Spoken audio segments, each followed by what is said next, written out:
Yo, Poki26 here, and I wanted to just do a quick um, review of my 1v1 tier list that I did. So I already made a full video on this, but I wanted to just do a quick video as well that just sort of quickly glances over it for people that don't want the full gist of things. And yeah, these are going to have my units already in position. This is for 1v1 battle aces, not 2v2, although 2v2 is somewhat the same on some units for sure. Yeah. So Valkyrie, very good for his niche anti-air. Mortar, very good splash, although not really my style of unit. Destroyer,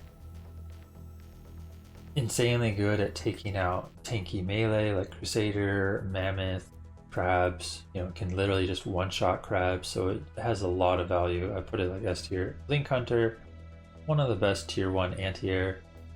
Recall and Gunbot I have up here in S tier. There could be some who say maybe it's like A tier, or maybe Scorpion should also be S tier or something like that. Yeah, I think they have a lot of value. Being ranged tier 1 allows them to essentially ranged units, so the more they build up, the stronger they can oftentimes get because they are ranged, if that makes sense. That's kind of like a common thing, right? Generally, ranged units, the more it's built up, the crazier they can get. Whereas melee, not always the case, especially when you're dealing with splash, and the melee is just like fodder on the front line at some point. That being said, the range can also get splashed. I don't know. Some of these can be interchangeable depending on what you like. I, for instance, am a Scorpion fan, so to me, Scorpion's as good as playing the other things. But as a Scorpion player, I also know sometimes when people are very good with their control, gunbots, recallers, etc., can be annoying to face. They're definitely different. Mammoth and Advanced Recall from the tier 2 Starforge. Very powerful, especially because it makes your opponent second guess whether you're going air or whether you're going ground. And yeah, these can counter a lot of things. Advanced Recall, very good at taking out buildings and heavy units like the Mammoth as well, or again, the Crab, the Crusader, etc. And they have the ability to recall, which is very powerful. And the Mammoth is just a nice, solid tank unit. Pretty good coming from the Starforge. A tier, we got Heavy Ballista. So we got some like tier 3 units of Heavy Ballista, Advanced Blink, Cat Bus. All pretty powerful. Heavy Ballista, high AoE, good damage and so on. Decent health. Definitely can win you the games if you just get up to tier 3 right away. You can even just go 2 base, tech rate up to tier 3 right away, and if your opponent is like trying to 3 base, they probably just can't handle this unless they have tier 3 themselves. Or like some air tech that maybe you can't deal with, I don't know. Advanced Blink, pretty valuable, especially because of the Blink ability. They can attack air and ground. That also gives it a lot of viability. Also like A tier. They don't stand out to me, but there are some skillful things you can do with it. Cat Bus, pretty good anti-ground as an air unit, very tanky. It is tier 3 though, does take a while to get to. King Crab is currently part of a big rush strategy that can just cheese out some wins. But it's also just a fairly solid unit in general because it has splash, it's very fast, and that allows it to harass worker lines well, but also decent in fights. It's good against the tanky, or I shouldn't say it's good, but against the tanky ones, but it's like, it's decent against the tanky frontliners, because if they have things like Scorpions with them, you can AoE down, you know, the Scorpions while you're also attacking the tanky units. There's definitely some decent things about it. It's not the tankiest itself, but it is tanky enough. Shocker, good AoE, a bit slow, but definitely very powerful. Falcon, kind of a bit cheesy,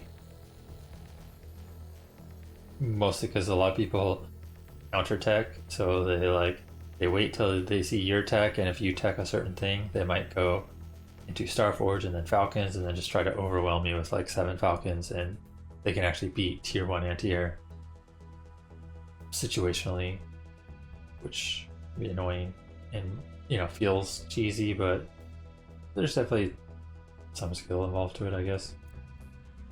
Scorpions, my unit of choice. I really like these as tier 1. There's a lot of harass potential, surround potential, and then they're just a good front line, especially if you want to run certain ranged units like shockers to do your AoE. You just need some front line with a bunch of scorpions up front. It can be pretty good. I also run them with advanced recalls in the back line. Pretty good with those too, because advanced recalls can take out the heavy front units, and then the scorpions overwhelm the back line after. Advanced recalls just keep dealing out damage. It's pretty solid. Crusader, nice tanky unit, but some of these units are always very vulnerable to things like destroyers. But it's definitely got value. Missile bot, very good AoE, but really slow. So that, wait, just accidentally moved something. And it being slow is definitely the problem against air. It'll be very good if you're just like tanking with your stationary mortars or something. You're just in position already, or if you're against slow units like Falcons. But if you're trying to catch things like dragonflies, which I also think are like A tier, it can be a bit annoying because you have to like overclock just to get the move speed and try to catch them, where it's much better to just blink on them with blink hunters instead. Dragonflies, pretty good health, damage, attacks ground and air, very valuable. Reminds me of like gargoyles in Warcraft, where they can just kind of do a bit of everything to some extent, and they're fast.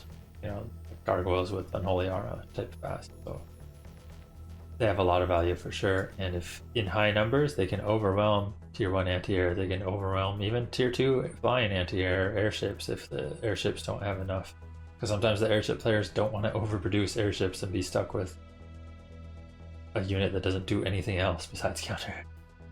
But yeah, definitely pretty powerful.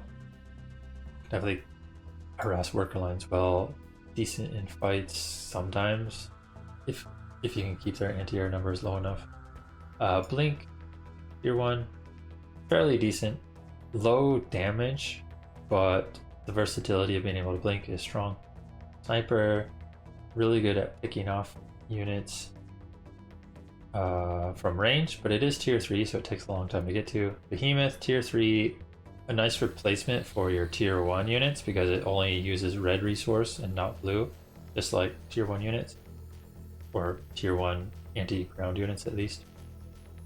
So it is cool to be able to switch to that form, but it takes up a slot to be able to do that, and requires tier 3, which is sometimes difficult to do.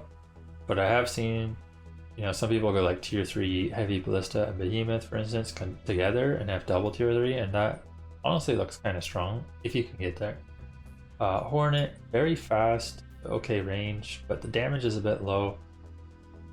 Not the best anti-air, but it's definitely viable. Wasp, very annoying.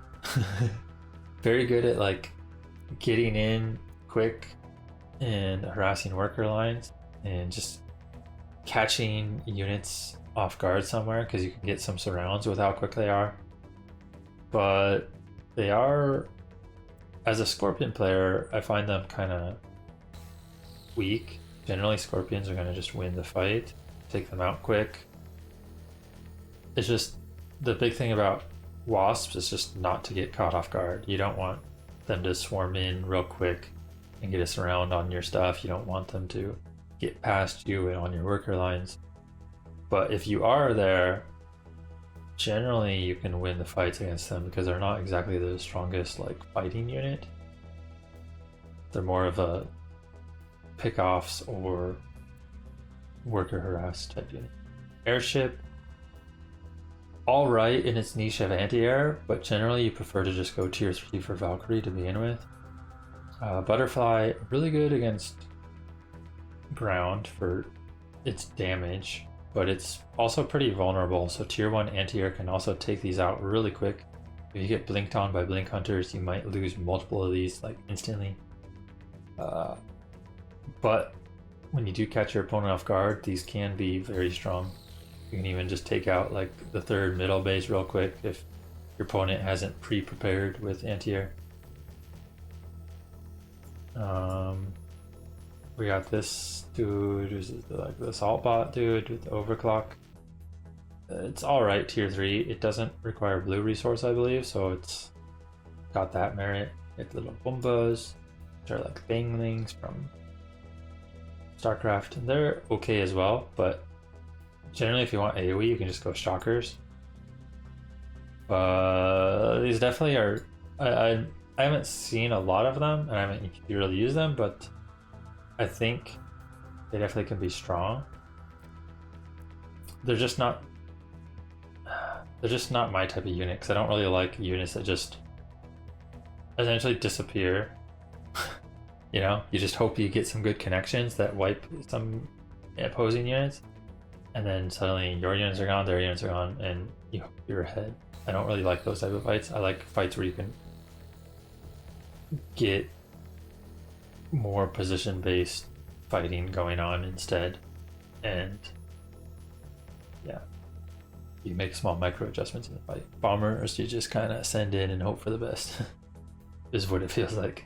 Obviously there's some flanking stuff you can do with them. You can position to run around behind, explode the back line, and be well off, but yeah,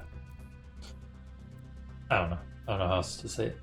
Advanced Recallers, alright tier 1 anti-air, mostly because they have the recall ability, but they are very slow. So in that sense, I really like Missile Bots more because they can overclock for speed, even though they're slow. And they probably have like the best overall stats, I think. I'm not sure, for tier 1 anti-air. Or Blink Hunters that blink, because blink is really strong. Normal Ballista instead of the Heavy Ballista is okay, but I think it's generally a worse Shocker. Swift Shocker as well, okay, but generally a worse Shocker. And then we got some of the kind of bad units that have some niche for sure. Crab, kind of just a worse Scorpion. Stinger definitely has some niche. It can put out some damage, but it is kind of vulnerable. It's fast, but without AoE or something, it's not like the greatest for like worker line harass. You'd use like raiders or something instead. So it's like okay in some straight up fights, but its range isn't the greatest, so it can still get picked off pretty easily if it's too close to the front line. Heavy Hunter definitely has a strong niche if you need an anti-air unit on tier 2 from the Foundry, because this is how you can do it, but it's overall just not the strongest unit. So unless you have the right type of lineups that can make use of it properly, kind of mediocre, like a C. We got the artillery, which is like basically another mortar, except it's tier 3 and in Starforge instead of Foundry. But because it's tier 3, because it's Starforge, I think it's generally a lot worse than a mortar. If you could just go tier 2 mortar instead. But, you know, maybe it'll have a niche in the future where it has, you know, something it actually stands out with. Locust, I haven't seen a lot of these. Maybe this is the wrong judgment, but I have it at C. I have seen them in high numbers do actually pretty good damage, but I do think they're kind of vulnerable. They definitely can die quick. And the fact that they're like tier 3, I don't know. I feel like when you go to a tier 3 unit, you want something more like Cat Bus, which is the tanky air unit, or you want something like Valkyrie, which is the pure anti-air unit. Something that like really does their job well. Whereas Locust is like the cheaper, vulnerable unit, but if you get the right swarm of them and your opponent can't handle it right away, I guess they can be good, but I don't know. Assault Bot, I haven't really seen much of these. I think kind of mediocre, but you know, maybe it has some value. I just haven't really seen them shine. So yeah, the Predator, anti-air, like long range, even splash against air, I believe. It's kind of mediocre. Its damage against ground is like too bad, and its damage against air is too niche. I feel like the point of Predator is to take out things like Locust, which is uncommon, or maybe Butterfly and Dragonfly, but Butterfly and Dragonfly as well usually have already done their damage at tier 2, so the Predator doesn't serve a purpose there. So I think it's kind of bad currently. Raider, very good at what it does, but the fact that you have to take up a unit slot just to take out worker lines with it means you're a lot weaker in your straight up fights because you have less options, right? You're having to sacrifice fitting in something like Crusader or Shocker or King Crab or Destroyer or Mortar. Yeah, there's all these other pretty good tier 2 Foundry units that you would have to sacrifice just to harass a worker line. And in that case, rather than running this strong worker line harassing Raider, you could just use your tier 1 Scorpions or Wasps or whatever to run by instead, and that's usually better. The Recall Shocker, I think it's just like a worse Shocker, but it has Recall. Maybe C tier is even a little too low. Maybe it should be B. I don't know. It's just not as good because it's a bit slow, and I think less damage as well. I'm not positive on that, but it is just a bit slow, even though it has the Recall ability. Then D tier, we got the turrets, which currently don't fit well in anywhere, mostly because they're like stationary, long setup, like single target. It's not that great. The Kraken, of course, is just a it's like a tactical nuke in Call of Duty or something like that. The type of unit where it's like, if you get to that point where you can make it, you were probably already winning to begin with, you know? Kind of like in Call of Duty, if you have a 25 kill streak that you can unlock the tactical nuke, you were probably already winning for your team to begin with, so it doesn't really serve a purpose. It's just kind of like a end the game scenario, but you should have already been able to end the game because you're already way ahead. So that's kind of how I see the Kraken. But it is cool. The one time I saw it, like, it seemed pretty strong. It's pretty massive and stuff on the screen too. Yeah, I don't know what more to say about it. Bulwark just seems kind of bad. It doesn't really fit a niche. It's one of those units that hits ground and air, but just doesn't do enough of anything. Like, if you're gonna go a tier 3 heavy air that's tanky, you should just go Cat Bus, because I think Cat Bus is a bit better against ground, at least from my experience. And I think Cat Bus might actually be faster, and Cat Bus is already not super fast. Pretty sure Bulwark's just slow. I don't know. And then you got some like tier 1 anti-air. They're just bad, which is the Beetle and the Hunter here at the bottom. They just don't have special utility. You know, if they're gonna be units like this, they really need better stats. Like, otherwise you just take the utility ones. Like, why would I not choose Blink or Recall on my anti-air when they have like similar stats or whatever anyways? So yeah, they're just kind of bad. I don't really like how they fit into the game currently, but maybe I haven't seen enough of them to judge them properly, but maybe I don't see enough of them because they're actually just bad, like I said. Right? Anyways, that's my quick rundown. It still took a little bit to go through, but yeah, hopefully you enjoyed this. This is my 1v1 tier list of Battle Aces units. Fun game. Would be nice to see potentially more units, maybe units phasing in and out, maybe more units with abilities. Abilities are definitely a way to add more units to the game. Yeah, we'll see how it goes. Yeah, the game itself, I have like an 8 out of 10 on. It's pretty solid so far, and I look forward to seeing the full release whenever that comes. yeah, hopefully you enjoyed this tier list. And let me know how you feel about some of the units as well.